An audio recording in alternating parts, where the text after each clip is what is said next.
বাংলাদেশ ছিল, বাংলাদেশ থাকবে। বাংলাদেশ কি অন্য দেশ হয়ে যাবে? না, কখনোই হবে না।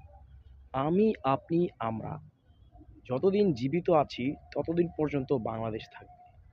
যারা বলেন পাকিস্তানে পালিয়ে যান, যারা বলেন ভারতে পালিয়ে যান, তাদেরকে বলছি, আপনার যদি মনে হয় আপনি বাংলাদেশে থাকতে পারবেন না, আপনি চলে যান পাকিস্তান, আপনি চলে যান ভারত, কোনো সমস্যা নেই। কিন্তু বাংলাদেশের জায়গায় বাংলাদেশ থাকবে। যতদিন পর্যন্ত এই বাংলাদেশে মুসলমানরা জীবিত আছে ততদিন পর্যন্ত এই বাংলাদেশ থাকবে। ফ্যাসিজম আসবে, ফ্যাসিবাদ আসবে, তেমনি চলেও যাবে।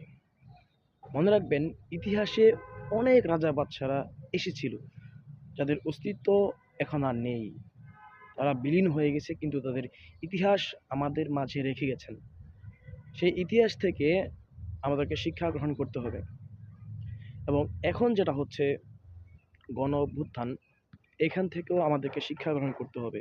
সবথেকে বড় একটা কারণ হচ্ছে, একটা সময় আমরাও বৃদ্ধ হয়ে যাব। যারা এই গণ অভ্যুত্থানের সাথে জড়িত ছিলেন তারাও একসময় বৃদ্ধ হয়ে যাবেন, মারা যাবেন, দুনিয়ায় থাকবেন না। হয়তো তাদের পরবর্তী প্রজন্ম পৃথিবীতে থাকবেন, এই বাংলাদেশে থাকবেন।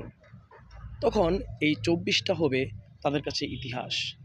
তারা এই ইতিহাস থেকে শিক্ষা গ্রহণ করবে যে এক ফ্যাসিবাদ ছিল, তাদের কিনা এদেশের ছাত্র সমাজ, দেশের সাধারণ জনগণ বিতাড়িত করেছিল।